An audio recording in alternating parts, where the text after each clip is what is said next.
You really think you can just show up after 15 years and say, I want my son?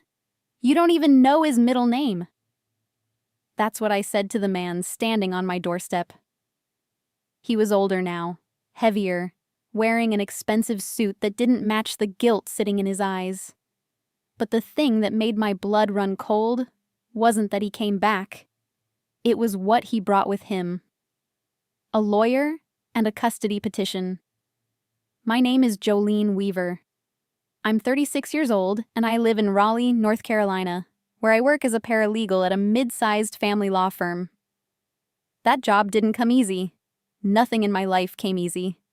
I married young. I was barely 20 when I said I do to my high school boyfriend, Derek. He was charming. The kind of charming that makes you ignore every red flag waving right in front of your face. He was restless too, always chasing the next big thing, always talking about what he was going to be someday. When I got pregnant at 21, I thought it would ground him. I thought it would make him stay. Instead, he looked at me one night while I was 5 months along and said, I'm not ready to be tied down. Then he left. No forwarding address, no child support, no phone call on birthdays, nothing. I moved back in with my mother. I worked double shifts at a diner with swollen ankles and a belly that barely fit behind the counter. At night, while my mom watched the baby, I put myself through a paralegal certificate program because I swore to myself that my child would never see me give up. My son, Elijah, is 15 now. He's on the honor roll. He plays varsity basketball. He's got the biggest heart of anyone I've ever known, and he is the center of my entire world. I wasn't some powerful lawyer or wealthy woman. I was a single mom who learned to fight by watching lawyers fight for other people every single day. And that knowledge? Derek had no idea what he was walking into. If you've ever had to build your entire life from scratch because someone who promised to stay just didn't, subscribe. You're in the right place. Drop a comment and tell me you're here. I'm reading every single one. Let's go. It was a regular Tuesday evening. Nothing special about it. I was sitting at the kitchen table helping Elijah with a history project. The smell of leftover spaghetti still hung in the air, and the hum of the refrigerator was the only background noise. Then the doorbell rang. I wiped my hands on a dish towel, walked to the door, and opened it. My stomach dropped. Standing on my porch was Derek, 15 years older, 30 pounds heavier, wearing a tailored navy blazer like he was about to walk into a country club. And next to him stood a woman in a crisp business suit holding a leather folder. His attorney. Derek smiled at me like no time had passed at all. Joe, you're looking well. I think it's time we talked about Elijah. He said it so casually, like he was bringing up the weather. He explained that he had done well for himself. He ran a chain of car dealerships out in Charlotte. He'd gotten remarried to a woman named Vanessa. She couldn't have children. And now, conveniently, they wanted to be a part of Elijah's life. But this wasn't just some friendly visit. The attorney stepped forward and handed me a legal petition. Derek was seeking shared custody. He wanted Elijah for summers and holidays. And the petition specifically asked the court to consider his superior financial resources as a deciding factor. Then Derek looked past me into my apartment. His eyes moved across the small living room, the second-hand couch, the shelves I'd built myself. He turned back to me with a look that made my skin crawl. Listen, I know you've done your best with what you had, but I can give him more. A real house, a college fund, a future. Don't you want that for him? My hands were shaking, not from fear, from rage. Then I heard footsteps behind me. Mom? Who's at the door? Elijah appeared in the hallway. He looked at Derek. There was no recognition in his eyes. None. He didn't know his own father's face. Something flickered across Derek's expression. Pain, maybe. Or maybe just embarrassment. It vanished quickly. He turned to his attorney and said, loud enough for me to hear, "See? She's kept him from me. That's parental alienation." I shut the door in his face. I turned around and Elijah was staring at me. He was old enough to understand the weight in the room. "Was that him?" he asked quietly. I nodded. The next morning, I got a call at the office from my boss. Derek had already retained one of the most aggressive family law attorneys in the state. He'd also filed a motion claiming I was financially unfit and that Elijah's best interests required dual custody. The man who left me pregnant in a one-bedroom apartment was now trying to use his money to take my son. And he thought I'd just roll over. The first thing Derek's lawyer did was send a formal discovery request. They wanted my tax returns, my bank statements, proof that my housing was adequate for a teenage boy. They weren't just asking questions. They were building a case to make me look like I was struggling, like I couldn't provide for my own child. Then Derek opened a college fund in Elijah's name. He deposited $10,000 into it and sent the paperwork directly to the court. He hadn't fed this boy a single meal in 15 years, and now he was positioning himself as the provider. My coworkers at the firm found out. Most of them were supportive, but one afternoon I overheard a conversation in the break room that stopped me cold. "Honestly, maybe it's not the worst thing," one of them said. "The kid could use a dad with money." I set my coffee down and walked back to my desk without a word. But it stung. It stung more than I wanted it to. Then Derek went after Elijah directly. He found him on Instagram, started sending him pictures of his big house in Charlotte, the pool in the backyard, the boat parked in the driveway. He wrote, "This could all be yours too, buddy. I just want to know my son." Elijah is 15. He's smart, but he's still a kid. He started asking me questions I wasn't ready for. "Why didn't you ever tell me he had money? Did you keep me from him, Mom?" Those words cut deeper than anything Derek had ever said to me. Worse than being abandoned. Worse than being left broke and pregnant. My son was looking at me like I might be the villain. I tried to explain without tearing Derek down, because I didn't want to be that kind of mother. But Elijah was confused and angry, and nothing I said seemed to land. Then a package arrived at our door. A brand new PlayStation 5 with a handwritten note tucked inside. "From your dad. Can't wait to make up for lost time." I watched Elijah hold that note and read it twice. I felt him drifting, and there was nothing I could grab onto. The worst moment came at one of Elijah's basketball games.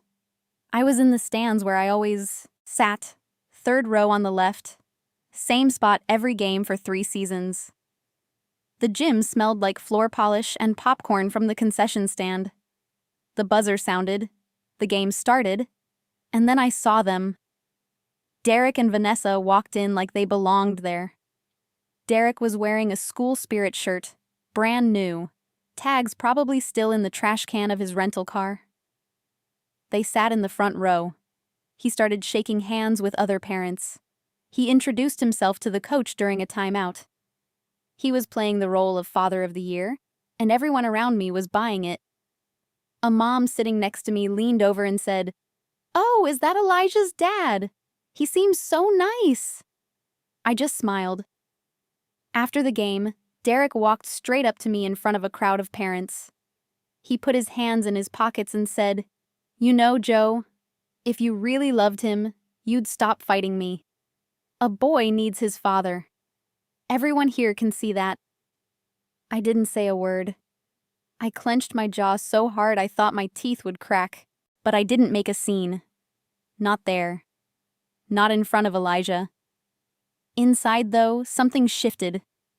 Something locked into place like a deadbolt. I was done being the quiet one. That night, after Elijah went to bed, I sat at the kitchen table with a legal pad and a pen. The house was silent except for the ticking of the clock on the wall. I'd spent 8 years at that law firm watching attorneys build cases, dismantle lies, and win battles that looked impossible. I knew every trick, every precedent, every filing deadline. I whispered to myself in the dim light of the kitchen, "You think money wins? Let me show you what knowledge wins." What Derek didn't know, what nobody in the world knew, was that I had been quietly building a file for over a decade.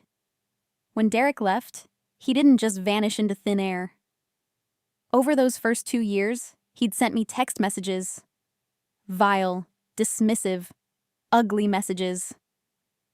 "Stop texting me about the kid. I told you I didn't want this. Handle it yourself. That's what you wanted." And the one that still makes my chest tight to this day, "If you take me to court for child support, I'll make your life hell, and you know I can." I saved every single message. I printed them out. I backed them up on 2 separate flash drives. I kept them in a folder in my closet behind a box of baby clothes Elijah had outgrown. But there was more. After Derek left, his own mother reached out to me. Ruth, Elijah's grandmother. She was ashamed of what her son had done. She didn't fight him on it publicly, but privately, she stayed in touch with me. Every year on Elijah's birthday, Ruth sent a card. And inside those cards, she wrote notes. Honest, heartbreaking notes. Derek told us he wanted nothing to do with the baby. He said fatherhood would ruin his life. "I'm so sorry my son is such a coward." I kept every card, every note. Filed them chronologically in a binder with clear plastic sleeves. And 3 years ago, when Derek's name popped up in a Charlotte business journal, I did a deep dive. I found a civil complaint filed by a former business partner accusing Derek of fraud. The case was quietly settled out of court, but the filing was public record. I printed that too and added it to the binder. They thought I was just a paralegal with a small apartment and a tight budget. What they didn't know was that I had a file thick enough to bury him, and I'd been building it since the day he walked out that door. The next morning I walked into the office early. Catherine Hale was already at her desk. Catherine is 58 years old, a senior family law attorney, and the toughest woman I've ever known. She's seen every custody battle, every dirty trick, every lie a courtroom can hold. She'd been my boss for 6 years, but more than that, she'd been my mentor. The person who saw something in me when I was just a tired single mom filing paperwork. I sat across from her and told her everything. Derek showing up, the petition, the financial, fitness motion, the way he'd been manipulating Elijah. Catherine listened without interrupting. When I finished, the room was quiet. I could hear the air conditioner humming through the vents. Then Catherine leaned back in her chair and said, "He abandoned a pregnant woman, paid 0 support for 15 years, and now he's claiming parental alienation?" She paused. "Jolene, I will represent you, pro bono, and I will enjoy every second of it." Catherine moved fast. She filed a counter motion that same week. It was a petition for 15 years of retroactive child support based on Derek's documented income from his dealership chain. The number she calculated was staggering. She also filed a motion to dismiss Derek's custody petition entirely on the grounds of voluntary abandonment, and she attached my text messages as Exhibit A. Derek and Vanessa didn't flinch. They were confident. Derek told people we both knew, "She doesn't even have a real lawyer. She's a paralegal. This will be over in a month." His attorney filed a motion requesting a home evaluation, expecting my apartment to hurt my case. Derek submitted character references from business associates, his pastor, and Vanessa's entire family.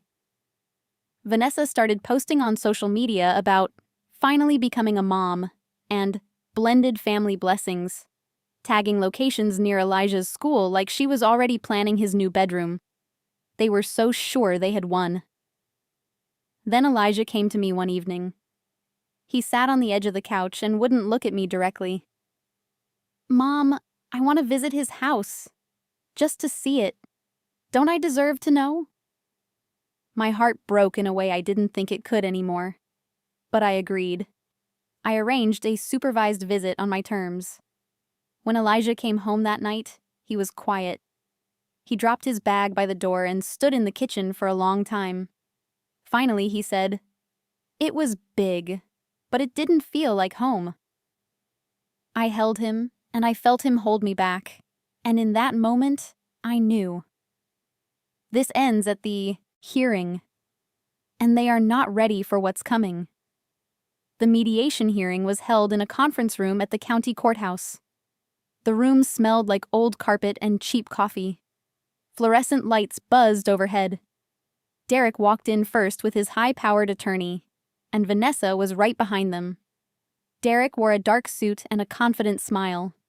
He looked like a man who believed his money had already decided the outcome. I walked in with Catherine. I was carrying one thing: a single, thick binder. Derek's attorney opened strong. He presented Derek's financial stability, his beautiful home, his loving marriage to Vanessa, his deep desire to be a present father. He talked about Elijah deserving the best opportunities. Then he turned to me and accused me of systematically excluding Derek from his son's life for 15 years. Catherine sat still through all of it. She didn't object. She didn't interrupt. She let them finish every word. Then she stood up. "If it pleases the mediator, I'd like to present our response." She started with the text messages. She had them projected on a screen at the front of the room. Every single one. 47 messages over 2 years, each one more cruel than the last. "Stop texting me about the kid. I told you I didn't want this. Handle it yourself." The room went absolutely silent. The only sound was the hum of the projector fan. Derek's face drained of color. He leaned toward his attorney and whispered something, then spoke out loud. "Those were taken out of context." Catherine didn't even blink. "There are 47 messages over 2 years, Mr. Weaver. What context would you like to provide?" He had nothing.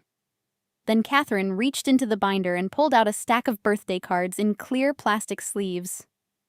Ruth's cards. She held them up for the mediator and began to read.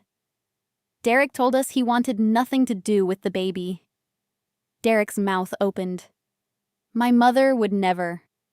Catherine kept reading. "He said fatherhood would ruin his life." "I'm so sorry my son is such a coward." Signed, Ruth Weaver, dated March 2012. Derek's attorney looked like he'd been hit by a truck. He clearly had no idea these existed. Then Catherine presented the final piece. The retroactive child support calculation.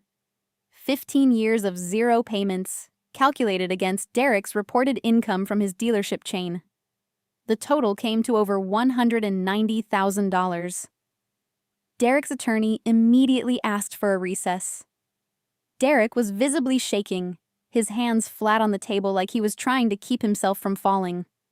And then, I watched the moment that made everything worth it. Vanessa turned to Derek. Her face was white. She said very quietly, "You told me she kept you away. You told me you tried." Derek couldn't meet her eyes. He stared at the table and said nothing. Catherine sat down. The mediator looked at me and asked if I had anything to add. I stood up. My voice was calm and steady. The shaking was gone. "You left me 5 months pregnant. You never called. You never sent $1. You never asked about his first word, his first step, his first heartbreak. And now you want to call yourself his father because it's convenient? No. You had 15 years, Derek. You chose yourself every single time." The mediator recommended full denial of Derek's custody petition and advised the court to pursue the retroactive child support claim. Derek's attorney leaned over and quietly suggested they withdraw the petition. Derek, broken, nodded. As I gathered my binder and stood to leave, Derek spoke one last time. "Joe, I'm sorry." I paused at the door. I didn't turn all the way around. "You're 15 years too late." Derek's custody petition was formally dismissed by the court the following month. The judge ordered him to begin repayment of retroactive child support through a structured plan over 5 years. 3 months after the hearing, Vanessa filed for divorce. Ruth called me one evening, her voice shaking. She thanked me for being the mother Elijah deserved. I told her she had been more of a grandparent through those cards than Derek had ever been as a father. Elijah took time to process everything. He asked questions. I answered honestly. One night, he sat next to me on the couch and said something I'll carry with me for the rest of my life. I don't need a dad who shows up when it's easy. I already have a parent who showed up when it was hard. I cried for the first time in years, but they weren't tears of pain. Catherine recommended me for a scholarship to law school the following semester. I enrolled part-time. Now I stand at that same kitchen table where I once panicked over Derek's custody papers, and it's covered in law school textbooks. He left because he thought fatherhood would ruin his life. But raising that boy alone? That's the thing that built mine. If someone walked out on you and then came back only when it was convenient for them, I see you. That takes a special kind of strength to survive. Subscribe and tell me your story in the comments. Did they come back? Did you let them in? I want to hear every word. Thank you for listening to my story. If it moved you, share it with someone who needs to hear it. Subscribe if you haven't already. And remember, your worth is not determined by the people who failed to see it. It's determined by what you do when you finally see it yourself.